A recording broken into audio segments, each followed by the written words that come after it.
sam dopredsjednik udruge Hrvatski ratnik za Dalmaciju. Bog ti daj zdravlje. Hvala lijepa. Došao sam najviše radi ogromne nepravde koja nas tišti gore protiv nas, protiv naše djece. U pretvorbi i privatizaciji stotine tisuća su ostale bez posla, ukinuli su nam radnička prava, zadužili su nas, iselili su nas, truju nas, uništavaju nas. Svaki njihov udisaj je manje za Hrvatsku.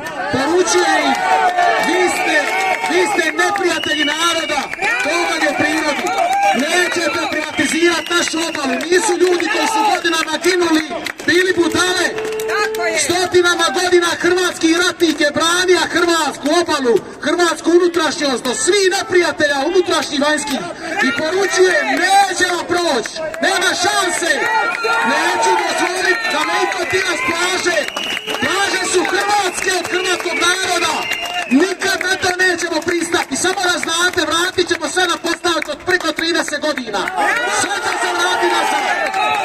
Doli krupni kapitan, doli satanistički interesi. Mi se vas ne bojimo.